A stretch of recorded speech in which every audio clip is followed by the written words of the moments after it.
All right, so this is the second Q&A. If y'all missed the first one, go check it out.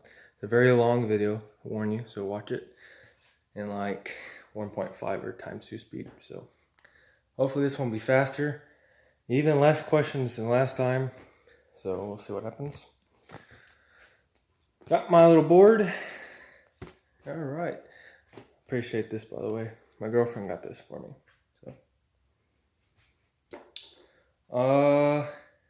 First question. What is my daily routine? All right. Before I get into that, if y'all have any questions, go in the comment section, all right? Ask them or message me on Instagram. My Instagram account is Fuller Life with Fitness. I'm going to leave it in the description. Ask any questions related to fitness or health, okay? You can ask multiple. So, what is my daily routine?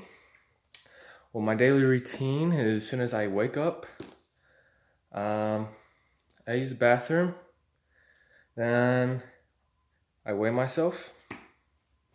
After I weigh myself, I drink 2 to 4 cups of water. All right, in conjunction with my supplements. My supplements I take is vitamin D, a multivitamin that has a numerous numbers of vitamin, like vitamin B12, vitamin C, has a lot of vitamins. In conjunction with some caffeine. I actually take pre-workout as my caffeine instead of coffee, all right? Because I like the taste of pre-workout, and it gives you caffeine. Coffee gives you caffeine. People like coffee. I like pre-workout. The flavors I choose would be like fruit punch or some berry blast, right? Don't get too much caffeine though. All right. Some of y'all will be taking like energy drinks and stuff, and some of it's got like 300 milligrams. That's a lot. You don't really need that much. Okay. I think like 4 ounces of coffee is like 72 milligrams, or 6 ounces. Yeah, that's 6 ounces of coffee is like 72 milligrams, which makes a 8 cup of coffee like 95, right? So I take about 135 milligrams in my pre-workout because I only put 1 scoop. And I also take creatine, and I take glutamine supplement. All right. The reason why I take glutamine as a supplement, because I'm not sure how much glutamine I'm getting in my diet from eating food. Glutamine is an amino acid that is literally having the job to recover, okay? It looks at things that are catabolic and it fights them for you, okay? Catabolic is eating away things. Not always bad. Sometimes it's good. Like when you're burning fat, that's catabolic, right? Most people think catabolic as losing muscle, and it will help you maintain muscle if you're eating in a deficit. I eat in a deficit a lot. If you're having a lot of struggles and mental problems, because life is difficult, you're stressed out is what I'm trying to say, puts you in not a good spot for your body regulation, and it's not optimal for your hormones to be working out on top of that, because it already puts you in a catabolic state. You're catabolic when you're working out. You're anabolic when you're sleeping, all right? You get growth hormone and everything when you sleep, so you should sleep. But yeah, I'm not sure how much glutamine I am getting in my current diet because I don't always eat the exact same things. I try to eat similar things consistently. I already know what I like, and I eat in that little circle constantly. I don't really have to track calories too much because I already know everything by memory because I eat these same foods all the time. But yeah, how much glutamine, I don't know. Glutamine will help you recover faster. All right. If you're injured, say you pull a hamstring muscle or you literally cut yourself on accident, all right, or something similar, right? Well, glutamine helps repair that. So, have an injured body part, take more glutamine. All right. That's what I do, my morning routine. Daily, so it's my daily routine. So after that, I do some other boring stuff and I get ready for work. Every once in a while, I'll choose one body part to target 5 minutes. And I'll do this for about 4 to 6 weeks. I'll just pick a body part and work out for 5 minutes about 5 times a week. So 5 times a week. So it could be Sunday to Thursday, right? Or Monday to Friday, right? And then I'll rest 2 days and do it again. So if, for example, if I'm choosing shoulders, I'll get my little stopwatch and I'll hit go, have 5 minutes on the clock, start running down, and I'll do some shoulder raises and whatnot for 5 minutes. I'll rest whenever I want to, rest as long as I want to, and whenever I'm ready to keep doing more reps, I do more reps. And I'll do that for 5 times a week. Rest 2 days, repeat. I do that for 4 to 6 weeks, and then I'll stop doing it for a little while. And then I might next time choose calves, and I might do calf raises, or I might do push-ups, right? And when I'm doing that, I supplement that body part out, right? I supplement that out of my daily workout. So if I'm doing shoulders 5 times a week, I don't work my shoulders in my regular routine, right?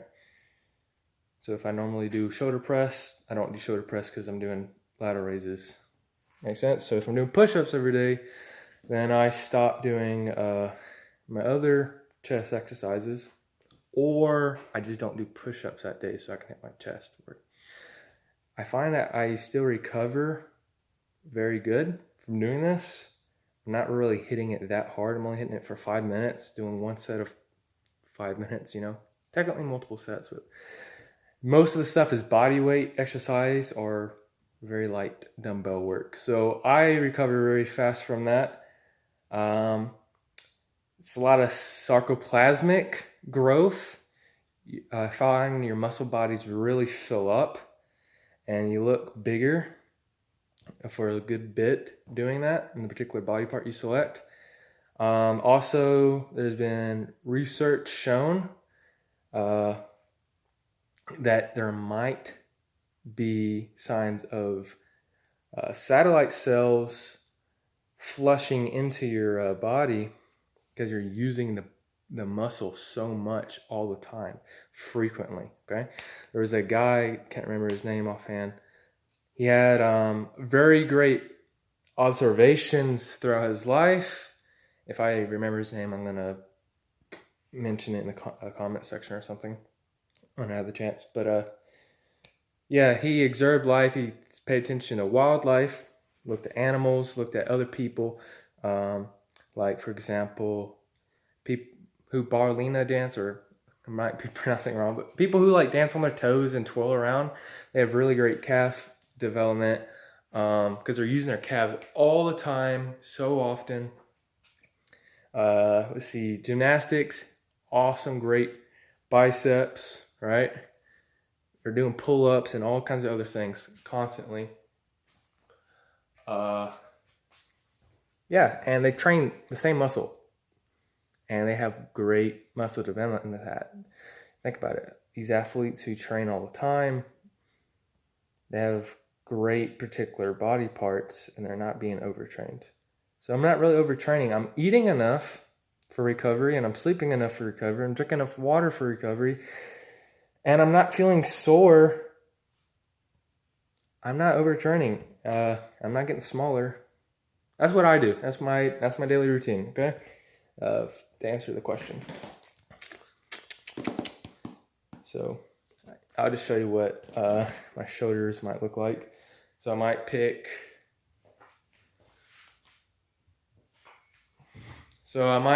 a 10 pounds. I have went heavier. I've even went up to 25 pounds. But I have really strong shoulders, so I suggest starting with 5 pounds or less. Okay, that's what I started out with. So I will do a lateral raise. All right, slight bend in the elbow, not much. All right, you can have it locked out. That actually puts a different leverage point. If you want to do that, sure. All right, I like to have a slight bend in my elbow, and I like to point my thumb down like I'm pouring out water. As I lift, I begin to pour out. If you have shoulder impingement problems doing it that way, try bringing your arm a little forward, just a tad. See if that helps. If that doesn't help, then don't pour it out, okay? Everyone's genetics and body structure is different, okay? If it actually gives you problems and you're feeling pain, don't do that, okay? It doesn't hurt me, so I can do it. I have good shoulder flexibility and mobility. I can do things like that, okay? So I'll lift and I begin to pour out a little bit. I pick a rep range where I know I can always do between 6 to 10, okay? So if I feel like I'm not able to do between 6 to 10 at least, then I'm going to lower the weight, okay? So I do about 6 to 10, and then immediately without resting, I bend over like this, have a straight back. And all I'm doing is this, but bent over, okay?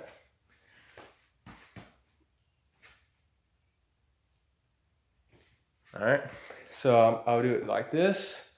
If I get really fatigued, I might go like this, all right? That's hitting the rear deltoid, also hits the rhomboids, and it can hit some of your traps depending on the angling and how far you extend. 6 to 10 reps still. Typically it's the same weight the whole time. Immediately after that, I do this. This is a dumbbell high row. I'm gonna rotate using my rotator cuff and my side deltoid and a little bit my trap as soon as it gets to the top. Like that.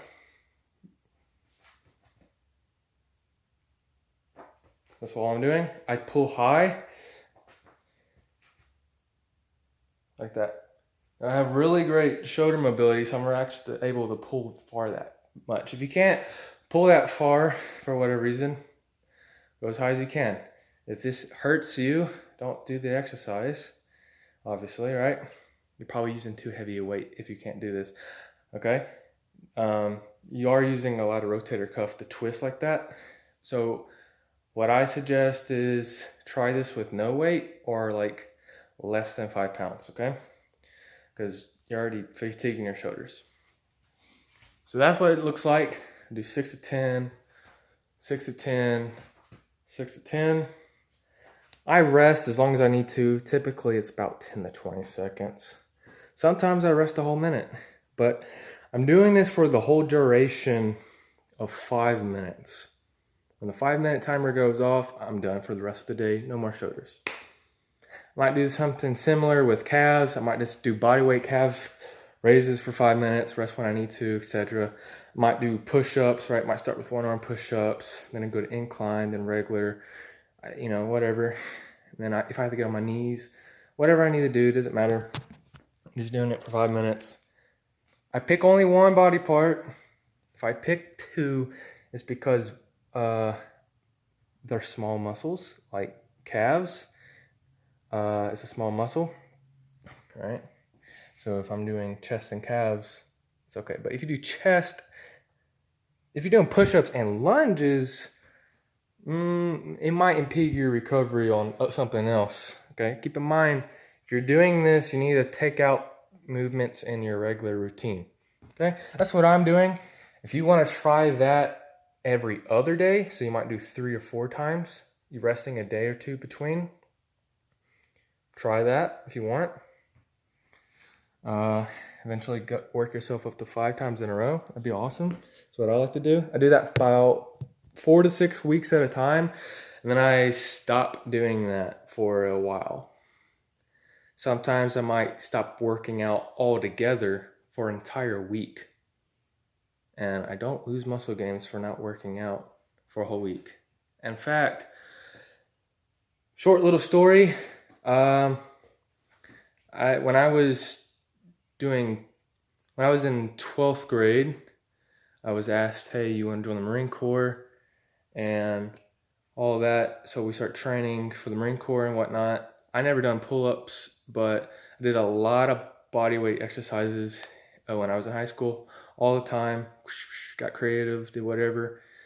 But I still was able to do 15 chin-ups at the time, using only my bicep, because I didn't know how to do a correct chin-up. Like most of y'all try to curl like this and try to get over the bar. You need to pull your elbow down as you curl, right, to help you out.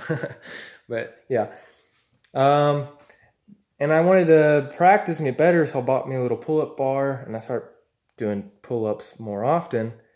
But I wasn't really recovering well because some days I would see my numbers go down. And I was training them often. And I would stay stagnant about 14 to 16 reps every time, and I was getting a little frustrated. I stopped doing pull-ups for a whole week. Guess what happened? A whole week, no training. No bicep curls, no push-ups. Got lazy. I ate a lot of food. I'm still a lean guy. My whole central nervous system, my mTOR, everything. My body took the chance to say, oh, we've been working so hard just to keep you to survive all this brutal mess. Now, we can finally recover you and make you stronger. Because I was putting myself in a catabolic state for a long time. Came back after a week and a half of no training. I went from 16 as my highest pull-ups, as in chin-ups, to the even harder variant. I would practice at home doing both variants, but every time I tested myself, I always tested for chin-ups because I was always doing more reps on chin-ups. And guess what happened? Went back and I did 22 pull-ups like this. Yep. And I didn't train for a whole week and a half. And then I stayed stagnant in the 20, 22 range for a little while. But I started seeing a pattern. And then I learned how to train better on, and I'll share some pull-up secrets, how to get your numbers over 30. I'm talking about dead hang, not using momentum, all the way down, chin over the bar, later in other videos. But that's my daily routine. And I find that your strength will go up phenomenal in a particular exercise if you do this for a while. As long as you're eating appropriately and sleeping appropriately and drinking water appropriately, and then take a week or two off, come back, I actually do find that particular movements become stronger. And when you get stronger at something, you can lift more reps for the same weight. And then boom, hypertrophy is easier. Get bigger, easier. Yes, that means you can do this for glute bridges or body weight squats or whatever you want to do. But yeah. Next question. I elongated that a lot because I didn't have a lot of questions. I only had 2. Next question. This person's saying they are eating in a calorie range to lose weight, but they eat on the high end a lot, sometimes going over their calorie maximum by 50. What can I do to help not overeat? So I suggest doing this. Figure out when you're going to bed. All right. If you're going to bed really late, you're really hungry. Hunger hormones kick in and you get hungry. All right? If you stay up too long, past the time you're supposed to be up, you know what time that is. You stay up in later the night, you just get hungry and then you're going to want to eat. It doesn't matter if it's mental or physical. You're actually physically hungry if it's mental. If you're hungry, most of us are just going to go search to eat something. Second thing is, so first, go to sleep earlier if you're not. Second thing is, if you have little things like chips, little cracker packets, candy, bags of cereal, whatever, something you can dig into, stop buying those things. First of all, get them out of your house. Because if they're laying around, most of us in this world are not going to go to the refrigerator and eat something appropriately when they're not truly hungry. And they know there's a little bag of chips, and that's more appealing. And then we'll go eat the little bag of chips because why? We weren't really hungry. Right? You get all those stuff out of the house, most likely you're not even going to be hungry. You're only hungry because you know you have the little tiny things you can dig into, and it raises your dopamine, makes you feel good. Right? You get that out of your house, trust me. There's a lot of times you'll go to the refrigerator and you'll be like, but I don't want to really cook that. It takes 4 minutes to cook, or I have to put it in the oven for 30 minutes or what. And then you don't cook it because you're lazy, because you weren't truly hungry. That's happened to me a lot. Drink water when you're hungry and stop buying all that food. That would also help. Another thing, third thing, when you're choosing your food choices, pick the most whole foods possible.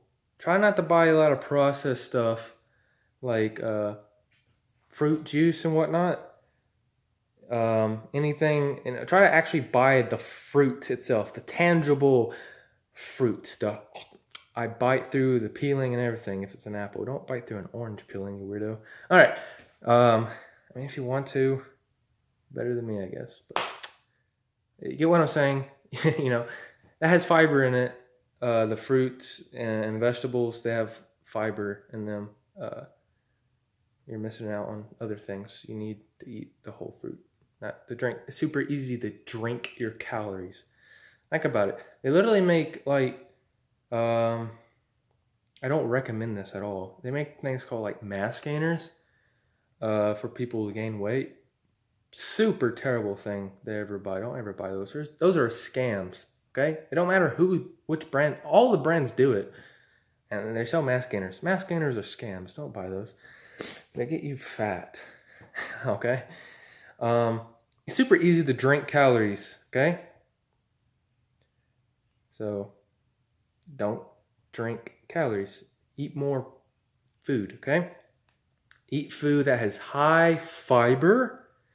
Eat food that's high protein. And eat food that will literally stretch your stomach. All these things will keep your body satisfied longer, and it takes longer to process down, and you're not going to actually be hungry as much. Okay? That's my tip for you. Doing that will help you stay in the mid to lower end of your calorie range, and you won't go over. Okay? Seriously, I cannot recommend enough drinking lots of water, consuming high fiber, and eating high protein foods, okay? Basically, y'all eat your vegetables. Vegetables have fiber in them, okay? If you put a serving or two of vegetables, or even more, on your plate with whatever you're eating, y'all are going to stay fuller longer, guaranteed. I don't care what vegetable or fruit it is. Well, I do care. There are some fruits that are super high in calories. So be careful of that. but vegetables in general, right? If you just throw vegetables on there, you're going to have more fiber, okay? There's a drink called Slim Fast. Has fiber in it. Tastes yummy. If you go to Walmart, there's a Equalate version, Equalate or whatever it's called. It literally says compared to Slim Fast original. It's the same thing. Really, really is. They just made it cheaper for you. Okay. It has 5 grams of fiber. Some of them have 4. It just depends which flavor you get. But the chocolate version has 5 if you like chocolate. Eat those. Drink those. See if those help. Now, they are like 190 calories, so keep that in mind. You can eat and drink whatever you want as long as it's fitting within your calorie range, right? So if you eat a slice of pizza and it has a lot of calories in it, then you have less calories to work with throughout your day, right? It's the calorie deficit that creates the fat loss, okay? Keep that in mind. But fiber will help hold you over, okay? So something I like to do is drink one of those with my meal because it helps me get my fiber in. So I might be eating a chicken wrap with lettuce and spinach in it. Has fiber and nice protein. Plus I'll drink my Slim Fast Equalate drink, right? And that's another 5 grams of fiber. Also has 10 grams of protein, so that's helpful as well. I don't have a problem with fiber and protein at all. I don't. And I don't have a problem eating in a slight deficit. I stay lean all year round, and it's because I am not hungry. Okay? Even when I'm doing cardio. If I do cardio, I burn more calories. I can eat a little bit more food. About every mile is about 100 calories. Keep that in mind. Don't abuse that system. Some of y'all don't. I'll go in better detail about that stuff, okay? Okay? If you want help with coaching and stuff, and I have time, I might think about it. I already have 2 people I'm working with other than myself, so kind of busy. But maybe I'll give some more helpful tips. All right. Hope y'all all enjoyed the video. Have any questions? Maybe y'all couldn't even hear me or something because I'm talking quieter than normal. Let me know. Ask questions. Ask more questions. Ask 4 questions. Ask 8 questions. I don't care. You don't need to ask more questions. I don't have a lot of following right now, but you're going to regret not asking questions because you're going to be making a lot of mistakes. And if you knew information, then you may not. So, nutrition, workouts, cardio, right? So workouts for strength, workouts for hypertrophy, workouts to do cardio. Yes, you can do cardio inside your house. Okay. I don't find it as optimal as walking. But yes, ask your questions, any questions. I'm probably going to make another video sometime today about nutrition in itself in entirety. All right, see y'all later.